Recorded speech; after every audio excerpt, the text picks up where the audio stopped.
Running alongside Sundance is the Slamdance Film Festival, and this year the deaf community is front and center. Three films celebrate the community by showing the power of its actors, the icons that exist, and the fight to access. Sign the Show is a feature-length documentary providing insight into the deaf culture and the quest for access to entertainment. Kat Brewer, the director of the film, talks with us about the film and the overall goal she hopes the film will bring. Like, I have to sit down and talk with you because the one thing I found interesting, besides the fact that I think it's awesome that somebody created a film about a topic that even here in New Mexico has been discussed with concerts, movies, any form of entertainment, that there is somewhere there to translate so the deaf community can be a part of it. Um, you did this documentary without any film experience. Yeah, I mean, that's naively. like a whole Kevin Smith thing going on there. So I just have to know, like, how did you come up with this idea? How did it come to fruition? So I've been going to, okay, first of all, can I use that quote? You're like, that's a whole Kevin Smith thing. Like, just mentioned in the same sentence as Kevin Smith. Like, you made my whole of 2023, no matter what happens from this point on. So back in 2014, I was like 42, 43, and going to a concert. And I've been going to concerts since I was 8 years old. Like, I love live music. And in 2014, it was the very first time that I'd been to one and saw a sign language interpreter. So I was completely ignorant. I didn't know that deaf people enjoyed music, let alone live entertainment. So I started talking to the interpreter and then communicating with the deaf people through the interpreter. And come to find out, just like hearing people, deaf people enjoy music and live entertainment, but they face a lot of challenges and barriers to getting access to it. And then a friend of mine, my roommate, was like, you should make a documentary. And I was like, okay. Like, this just became this creative outlet. Like, I can talk to people, no problem, but I didn't own a camera. So like, I went to Best Buy, and I'm sure the young sales guy was just so annoyed with me because for like 2 hours, I was like, what kind of camera? And if I do this, and like, what setting do I put it on? Again, no idea. But I bought the camera and thought I would return it 30 days later to get my money back because I'm a teacher, and $800 for a camera was a lot of money. And I still have the camera. It could be a little souvenir now. Yeah, it is. It's like it'll be like my little mini like Oscar. I can put it up there. I did this. There's 40 million deaf individuals, as it was stated, in existence. With a number that large, why is there still such a struggle to get that need of access for all forms of entertainment? There is a really rich and long history of oppression of the deaf community. And they faced a lot of challenges, especially in the Black deaf community. They faced, even more oppression and segregation than white deaf people.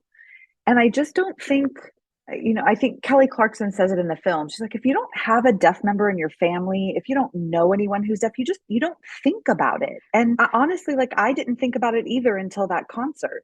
And then the more I learned and the more I understood and the more history I understood, the more I wanted to become an advocate and an ally through this film.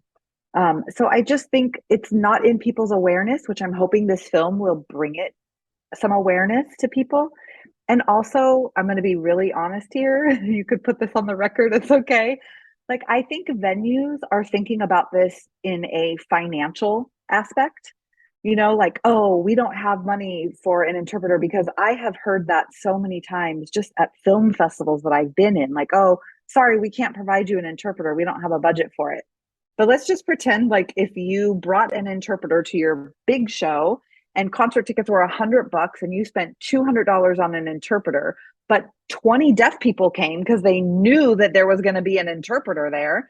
Not only are they going to buy a concert ticket, but they're going to buy merch, and they're going to buy, at the concession stand. And so, like, I just don't think that promoters, especially some of the larger promoters in the US and elsewhere have really thought about that.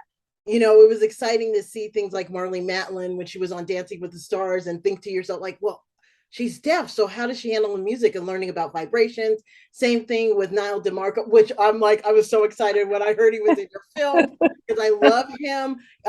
Seeing on America's Next Top Next Top Model Model and Dancing with Stars. Yes, and I'm just like, I love him to death. So, you know, it's funny you bring up Kelly Clarkson.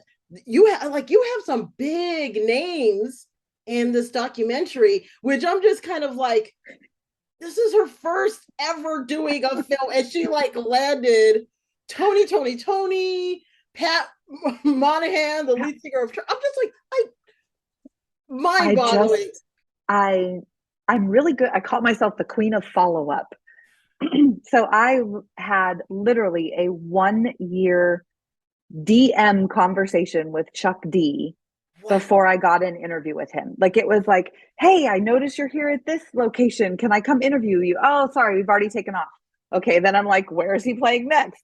Oh, hey, like, how about this? Like, literally a year. Same thing with Kelly Clarkson. It was a year. Like, a lot of the artists, I don't take no for an answer unless it's a hard no. Then I understand and I back away. But I would stand outside venues and like wait for the artist to come out and be like, can I have 30 seconds of your time? And that's what happened with Kelly Clarkson, and she has been super gracious ever since. With all of this, what is the overall goal that you hope this film will bring?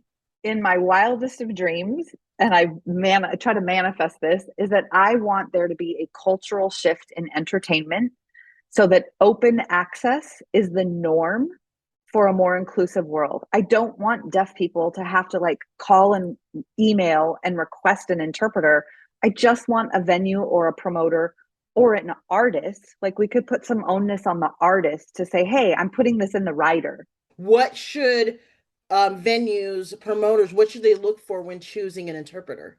Sure. So, like, I know this is shameless promotion, but if you go to my website, there is a link to resources or, you know, acquiring interpreters of all different cultures so that, again, inclusivity. Yeah. Well, Yeah.